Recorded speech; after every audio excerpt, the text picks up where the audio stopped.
La apostasía, seminario dictado por Merlis Pérez, Iglesia Adventista del Séptimo Día, Los Guayos. Dice, muchos mostrarán que no son de Cristo, que no están muertos al mundo, como para que puedan vivir con Él. ¿Quiénes están aquí muertos al mundo? Amén. Y serán frecuentes las apostasías de hombres que han ocupado cargos de responsabilidad.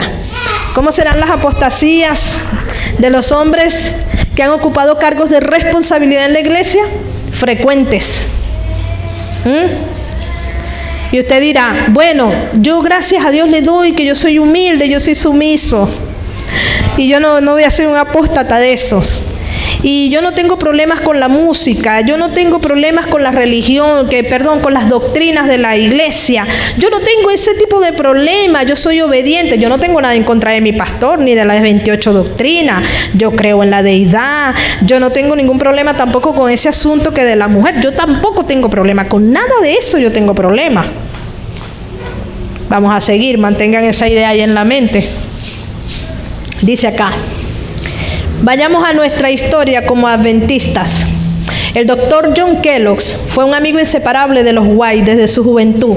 Incluso muchas veces fue ayudado por ellos, económicamente, para que él continuara sus estudios de medicina. La hermana White le amaba como a un hijo, pero con el pasar de los años, el doctor Kellogg, debido al crecimiento del sanatorio y de la colonia de Battle Creek, este hombre se convirtió en un hombre ambicioso, con deseos de control, que le hizo perder por completo la visión de la necesidad de propagar el mensaje adventista. Estos acontecimientos fueron aproximadamente entre 1895 a 1906. Esto fue suficiente para que se perdiera la oportunidad de oro de predicar el evangelio en Australia, la China y la antigua Rusia. Cuando yo soy un instrumento de Satanás dentro de la iglesia, yo quiero decirle, el doctor Kellogg, esto es parte de nuestra historia como adventista. El doctor Kellogg fue un hombre que comió prácticamente del hermano de la hermana Elena de White. Y yo quiero decirle que la comunidad de Battle Creek era una comunidad como de 1000 miembros. La iglesia de Battle Creek era una de las iglesias más grandes que había en Estados Unidos. Tenía como 174 escuelas sabáticas. ¿Cuántas clases de escuela sabática hay aquí? En esta iglesia, ¿cuántas hay? 4. 8. Bueno, en la iglesia de Battle Creek había 174 clases.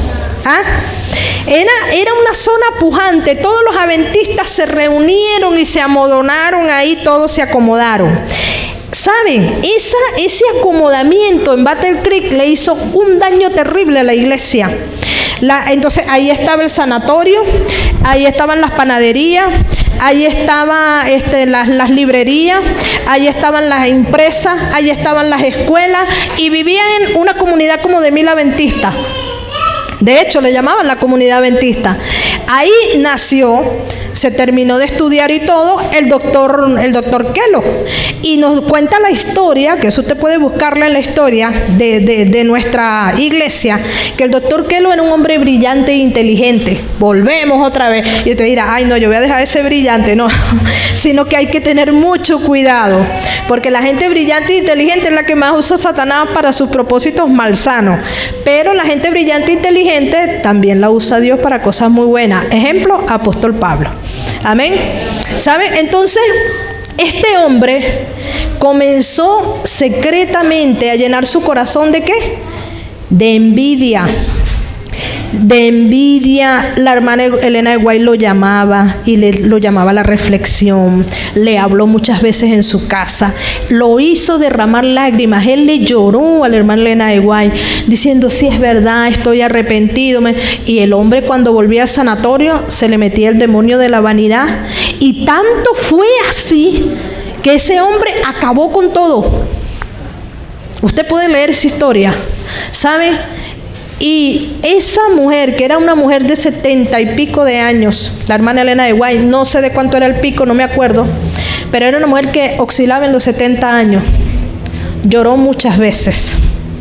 Ese hombre hizo sufrir a Elena de White. Y quiero decirle que fue un instrumento de Satanás de tal manera que Battle Creek se convirtió en como en un campo de batalla de los adventistas, donde se involucraron pastores, donde se involucraron feligresía, hermanos, ambiciones todas. ¿Por qué? Por el dinero, por la grandeza. Fue algo terrible.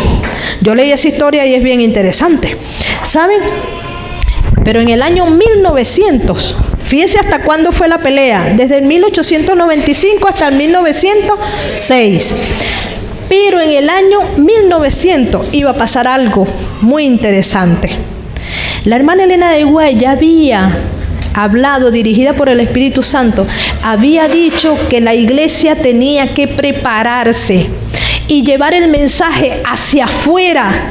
O sea, cuando estaban en Battle Creek, que tenían todo, había dinero para mandar ¿a dónde? A Australia, para mandar a la China y a la antigua Rusia. No había problemas, el mundo estaba en paz, era la oportunidad de oro de llevar el evangelio. Pero este hombre, utilizado por el enemigo, volvió y convulsionó todo, y los recursos y el dinero no salían de Battle Creek. ¿Y saben lo que pasó, hermanos? Estalló, sí, el sanatorio se quemó, y quiero decirle que se quemó y se reconstruyó, y fue peor todavía.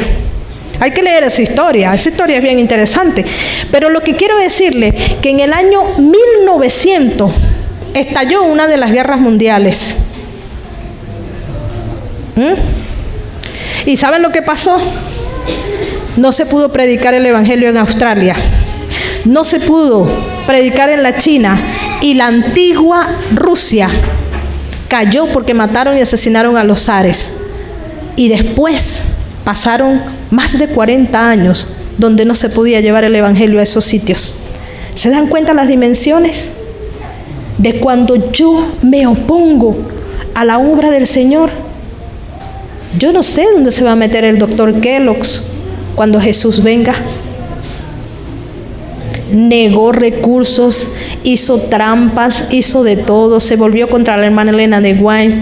Nosotros tenemos, te dice, bueno, se volvió un guerrillero dentro de la iglesia y terminó siendo un panteísta, creyendo que Dios estaba en todo, en las matas, en los árboles, en los zapatos, que Dios estaba en todas partes. Por eso tenemos que tener cuidado con nosotros mismos, con lo que pensamos. Y al estallar la guerra, se perdió la oportunidad. ¿Cuándo ahora comenzó a entrar el evangelio a Rusia? Hace unos 20 años, cuando cayó el muro. ¿Y cuánta gente murió y padeció y no escuchó el evangelio? ¿Se dan cuenta? Nosotros los adventistas tenemos una historia interesantísima, y cómo se ha trazado la obra por hombres y mujeres que Satanás ha utilizado.